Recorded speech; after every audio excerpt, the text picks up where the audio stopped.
하나님께서 오늘 이 아침에 우리에게 주신 생명의 말씀입니다. 시작 누가복음 17장 11절로 19절까지의 말씀입니다.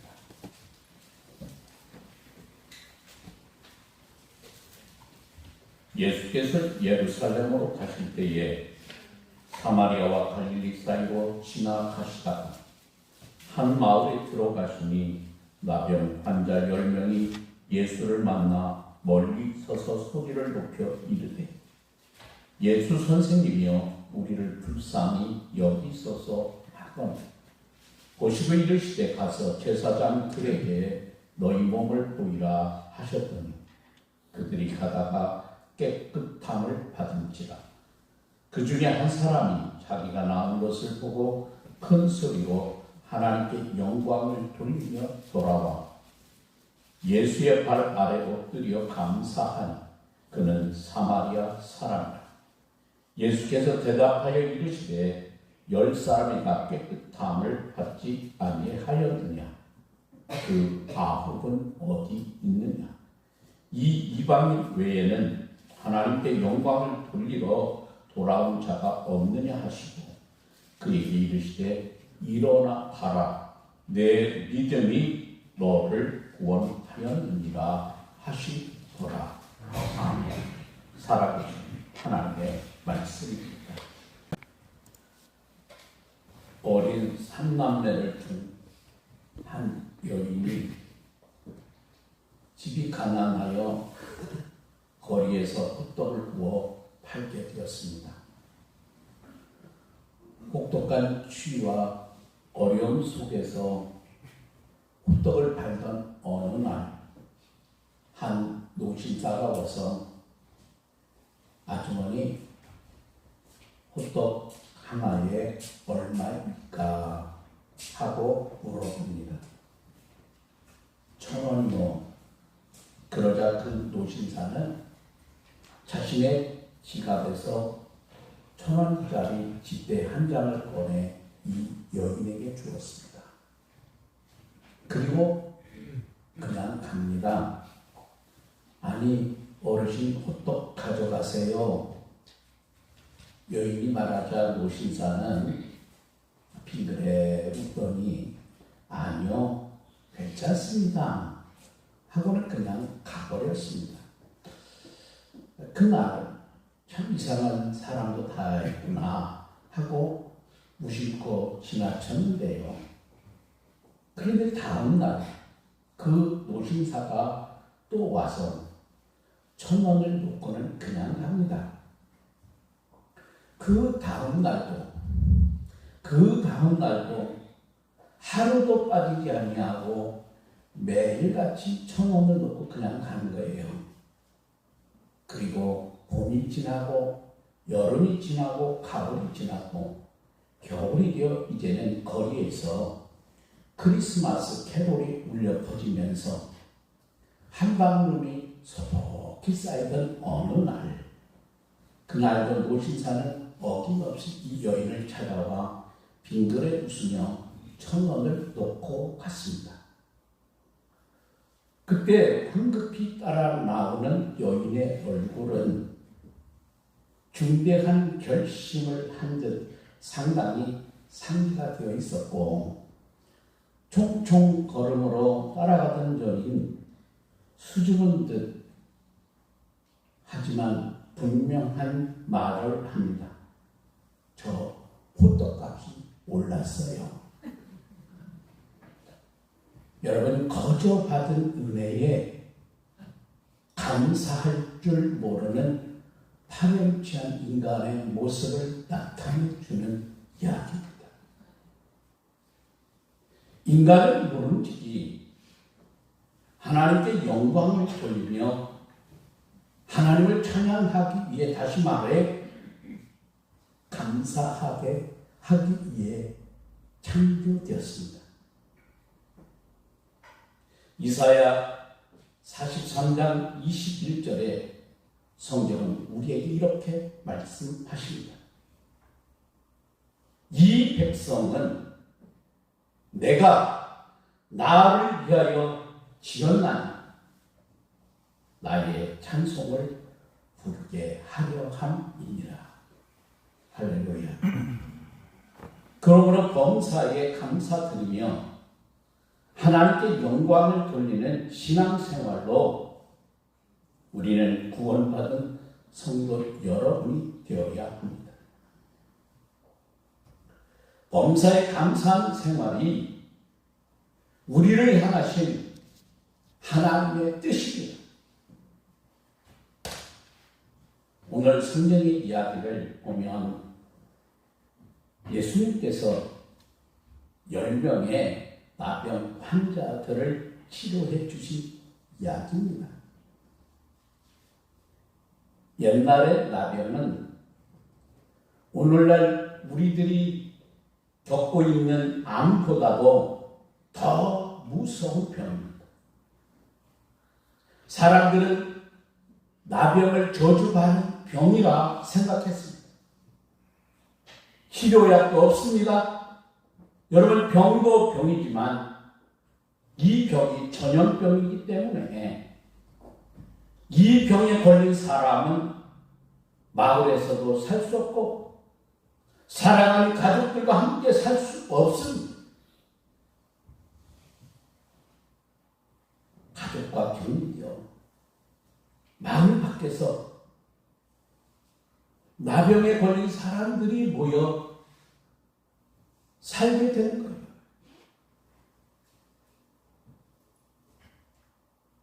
예수님께서 갈릴리 지역에서 예루살렘으로 가시다가 사마리아 지역을 통과하여 가시게 되었습니다. 예수님은 나병 환자들을 고쳐주시려고 하는 선한 뜻을 가지고 계십니다. 어떤 마을을 지나가시는데 10명의 환자들이 큰 소리로 외칩니다. 예수 선생이여, 우리를 불쌍히 여겨주세요. 예수 선생이여, 우리를 불쌍히 여겨주세요. 예수님께서 그들을 고쳐주시기를 원했습니다.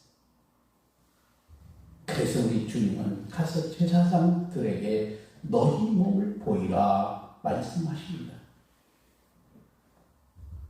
당시 제사장들은 의사의 역할도 했습니다. 나병이 걸렸을 때 진단도 내리고 병이 나았을 때 진단도 내리는 역할을 제사장들이 했습니다. 예수님의 말을 듣고 10명이 그 나병 환자들 길을 가다가 병을 낫는 기적을 경험하게 됩니다. 그동안 자신들을 힘들게 하고 어렵게 했던 짓누르던 피부가 제사장에게 보이러 가는 동안에 깨끗해졌습니다. 여러분, 그들이 얼마나 여러분 기뻐했을까요? 말로가 할 수 없어요. 너무너무 기뻐서 길을 가다가 10명이 아마 서로 부딪지 않고 깡충깡충 뛰면서, 야, 우리도 나았다. 이제 우리도 건강하다. 이제는 고향에 가서 사랑하는 부부와 살 수 있다. 우리 자식들하고 살 수 있다. 꽁충꽁충 춤을 추며 여러분 기뻐하지 않았어요? 그러면서, 야, 이게 꿈이냐 생시냐, 우리 서로 한번 꼬집어보자. 꿈인지 생시인지 우리 알아보자. 여러분, 10명 가운데 나병이 나온 것을 보고 기뻐하지 않은 사람은 아무도 없어요. 그런데 말이죠, 어찌된 일인지 병이 나은 후에 예수님께로 돌아와서 감사를 표현한 사람은 10명 중에 이방인인 한 사람밖에 없다는 거예요. 여러분, 15절과 16절의 말씀을 보십시오. 그 중에 한 사람이 자기가 남은 것을 보고 큰 소리로 하나님께 영광을 돌리며 돌아와 예수의 발 아래 엎드려 감사하니 그는 사마리아 사람이라.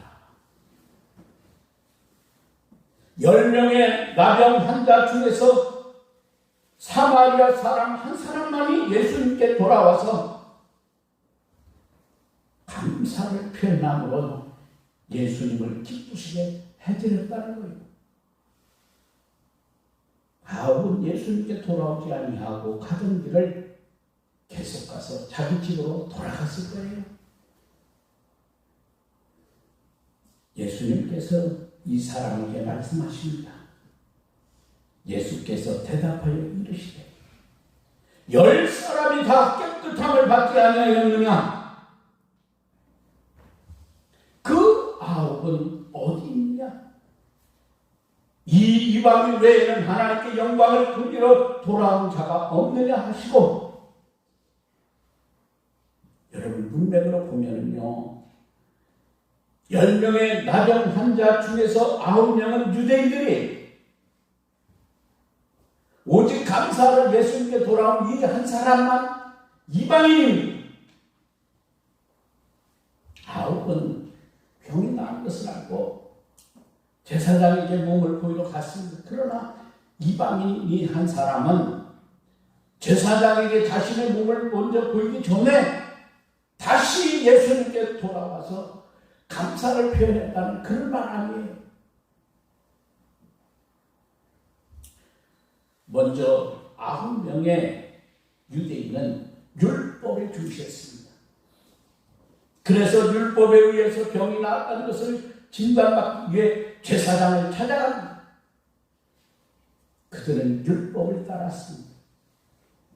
반면에 이 한 사람 한 명은 이 이방인 오직 예수님의 은혜를 중시했습니다. 그를 고치신 분이 예수님이신 것을 알고 예수님께로 돌아와 이 사람이 마음껏 예수님께 감사를 표현했습니다. 예수님께서 이 땅에 오신 이후 이제는 율법의 시대가 지나가고 여러분 은혜의 시대가 되었습니다. 이제 우리 믿음의 중심은 예수 그리스도이십니다. 이젠 유대인과 이방인의 차이가 없습니다. 누구든지 예수님을 믿기만 하면 하나님의 자녀가 됩니다. 요한복음 1장 17절 성경은 우리에게 이렇게 말씀하십니다. 율법은 모세로 말미암아 주어진 것이요 은혜와 진리는 예수 그리스도로 말미암아 온 것이라. 우리가 율법으로 구원을 받을 수 없지만 이제는 예수 그리스도의 은혜에 의해 믿음으로 말미암아 우리는 누구나 구원을 받게 되었습니다. 여러분 예수님께 돌아오지 않은 9명과 예수님께 돌아와서 엎드려 감사한 이 이방인의 차이점이 있다면 여러분 무엇일까요? 감사한 마음이 있을 때 표현하고 실천하느냐, 표현하지 못하고 실천하지 못하느냐, 여러분 그 차이가 있다 말할 수 있습니다. 나병의 고침을 받았을 때 여러분 세상에 기뻐하지 않을 사람 어디 있겠습니까? 10명이 다 같은 생각, 얼마나 기뻤겠습니까? 여러분 생각해보세요. 그 절망, 평생을 나병 때문에 자양서 사람들이 오면 부정하다 여기 나병 환자이 다 있다 오지 마라. 그 삶 아니에요. 그런데 차이점은요, 9명 예수님께 돌아와서 감사하지 않았습니다. 그들에게도 여러분 예수님에 대한 감사한 마음은 있습니다. 그러나 그들은 감사한 마음이 있었지 실천하지는 않았습니다. 빨리 제사장에 가서 몸을 보이고 이제는 제사장이 그래 다 나았다 그 소리 하면 얼른 가족들에게 돌아가고 싶은 마음 앞설 수도 있습니다. 그러나 여러분 생각해 보세요. 이 이방인만 감사한 마음만 가지고 있었던 것이 아니라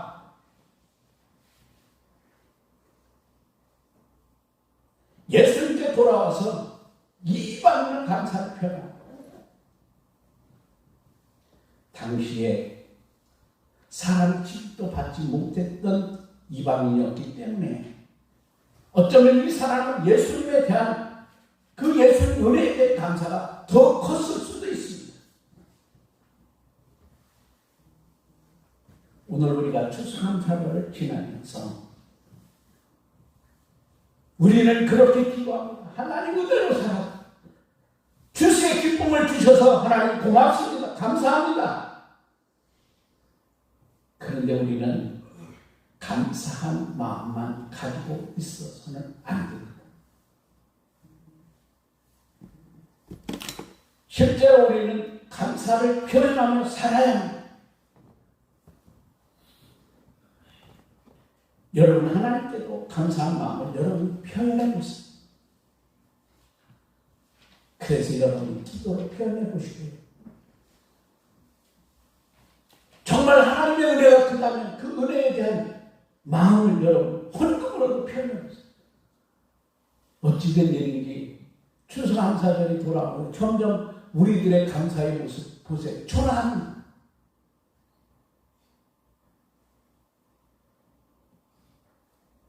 또 그냥 추수감사로 왔구나. 그저 감사하지 그래.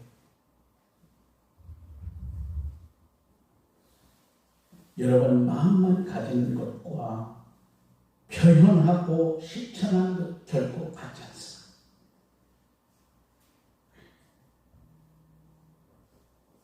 여러분 사람 사이에도요 감사를 표현했어요.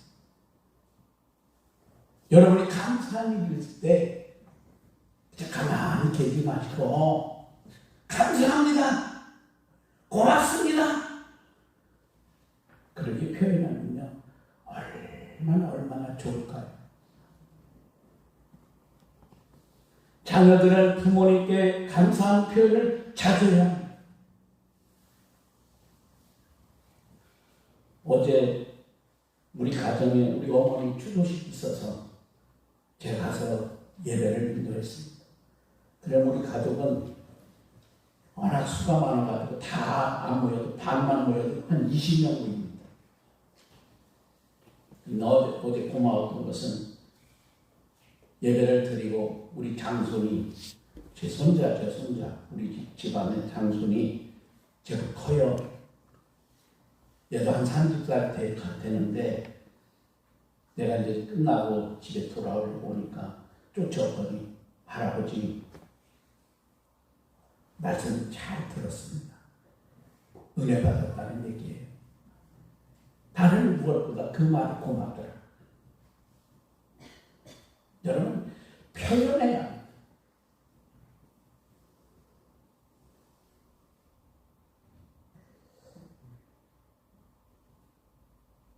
우리가 감사의 능력을 안다고 하면 더 감사하며 살 수 있습니다.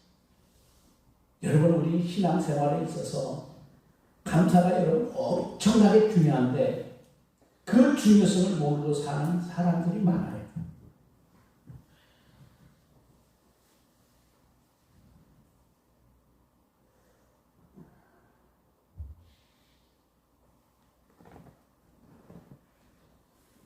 감사는요 하늘의 문을 여는 비밀번호와 같은 역할을 합니다. 요즘에는 여러분 비밀번호가 없으면 문을 열 수 없어요. 우리 교회에 들어올 때 비밀번호가 있어서 비밀번호를 딱 눌러야 들어요. 여러분 우리가 사용하는 컴퓨터나 스마트폰 비밀번호를 입력해야 열리는 것 아닙니까? 감사가 하늘 문을 여는 비밀번호와 같은 역할을 하는 거예요. 감사는 마음과 믿음을 뜨겁게 합니다.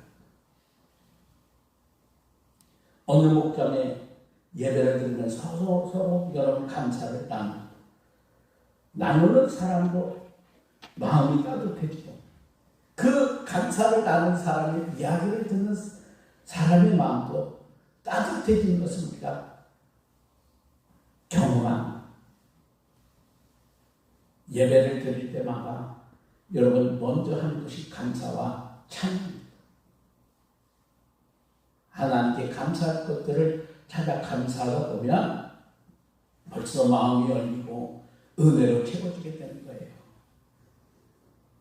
여러분 감사는요 또 다른 감사의 제목을 놨습니다. 여러분이 작은 일에 감사하면 더 큰 감사의 제목이 생겨나게 되는 거예요. 감사는 그래서 샘솟듯하다 그렇게 표현할 수 있습니다. 샘물을 보내고 길어내면 낼수록 여러분 그 더 깨끗한 물이 팍팍팍 물이 쏟아버리잖아요. 근데 웅덩이는 마르지만 여러분 샘은 마른 경우가 없어요.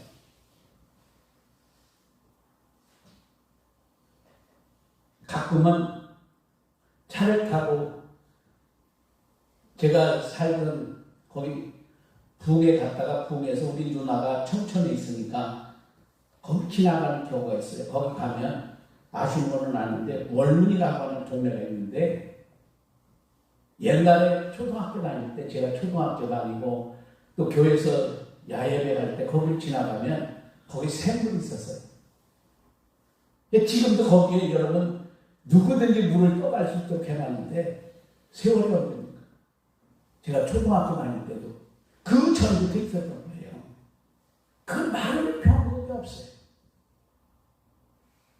감을 때도 마르지 않습니다. 그게 샘물 아닙니까? 계속 솟아. 그래서 어떤 사람들이 통을 가지고 전에는 저도 이제 거기 가서 통 가져가서 물 받아온 적이 있는데 지금은 그렇지 않고 정수기 쓰이지만 여러분 그렇지 않아요. 여러분 감사는요 하나님을 감동시키는 능력이 있습니다. 오늘 본문에서 예수님은 그 이방인이 돌아와서 자신에게 감사를 표현했을 때 예수님은 어떻게 했다고요? 예수님이 큰 감동을 받으셨습니다. 예수님이 무척 기뻐하셨습니다. 그래서 여러분 구원을 선포하십니다. 여러분 19절에 같이 읽어보실래요? 19절 같이 읽어보십시오. 시작. 그에게 이르시되 일어나 가라 내 믿음이 너를 구원하였느니라 하시더라. 할렐루야. 여러분 더 중요한 게 뭐예요? 중풍병 나병을 고친 것도 중요하지만 오늘 19절에서 뭐가 더 중요한가? 주님은 일어나 가라 내 믿음이 너를 구원하였느니라. 여러분 육체의 치료보다 더 중요한 영적인 구원을 주님은 이 사람에게 선물로 주셨습니다. 감사는 하나님을 감동시킬 뿐만 아니라 인간관계에서도 서로를 감동시키는 힘이 있습니다. 자녀들이 어릴 때는요, 오늘 여러분 새 달력 나왔으면 하나씩 가지고 가세요. 어린 자녀들은 어떻게 새 달력 딱 받으면 제일 먼저 자기 생일을 표시합니다. 그리고 그날을 뭐라고 해요? 엄마, 아빠, 내 생일에 뭐 사줄 거야? 그래요. 그렇죠? 어린아이는 그래요. 근데 이 아이가 커서 철이 됩니다. 그때는 어떻게 해요? 자기 생일에 생년새 자기 선물 사달라는 것이 아니라 부모를 위해서 나를 낳아주셔서 고맙습니다. 오늘은 엄마가 멱국 드시는 날입니다. 철들으면요, 자기가 자기 생일 챙기는 게 아니라 부모 생각하는 거예요. 우리 아내도 보니까, 철들으니까, 그 전에 우리 장모님 살아계실 때 그렇게 하더라. 자기 생일에 꼭 어머니 생각하면서 멱국 끓여드리더라. 이게 잘하는 거예요. 이게 철드는 거예요. 어릴 때는 내 생일이니까 케이크 사달라, 너 사달라, 손만 하지만, 우리도 신앙에 철드는 거예요.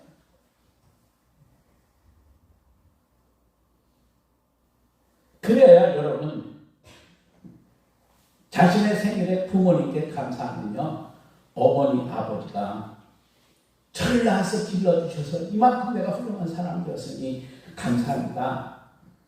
그 말 하면 부모님 여러분 감동받지 않겠습니까?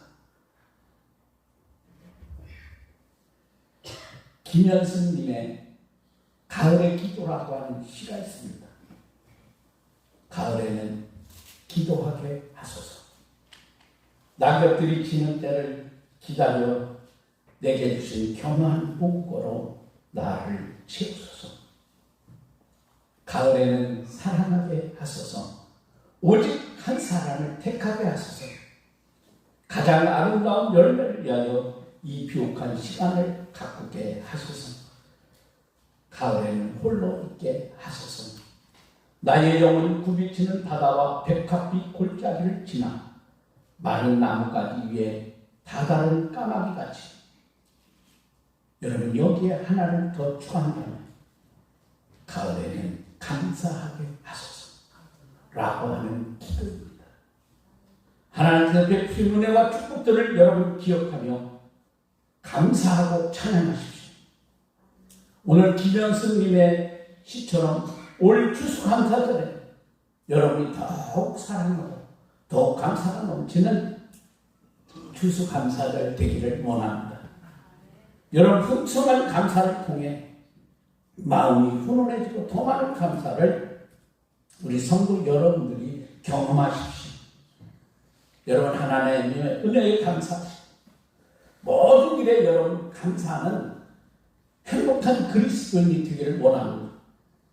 구원의 감사, 하나님 부족하고 연약한 우리지만 하나님 귀한 직분 주신 것 감사, 나의 사랑하는 가정과 교회를 주심에 감사하는 여러분이 되실 수 있길 바랍니다. 감사하신 하나님, 에베네셀의 하나님 찬양합니다. 기도하겠습니다.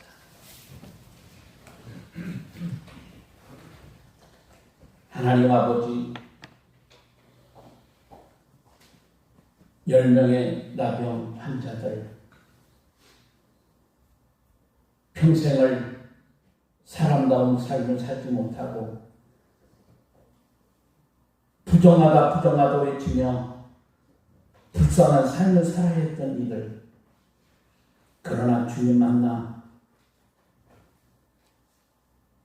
나병의 고침을 받고 이제는 행복한 삶으로 돌아섰습니다. 하나님의 은혜로, 주의 은혜로 치료가 받지만 주님 앞에 돌아와 감사한 사람은 사마리아인 이방인 한 사람밖에 없다고. 어쩌면 우리는 오늘의 이 말씀을 들으면서 하나님의 은혜로 구원받았고 하나님의 은혜로 자녀가 되었고 하나님의 은혜로 지금까지 여기까지 살아왔음에도 불구하고 한 명의 이방인처럼 감사하지 못하고 9명의 유대인처럼 그 기쁨, 그 사실을 깨닫지 못하고 표현하지 못했다면 이제는 다시 한번 우리 자신을 돌아보면 진정한 주님 앞에 감사, 말로만이 아닌 마음으로만이 아닌 우리의 삶으로 표현할 줄 아는 신실한 신앙, 하나님이 기뻐하는 사람, 감사함으로 세상 속에 기쁨을 누리고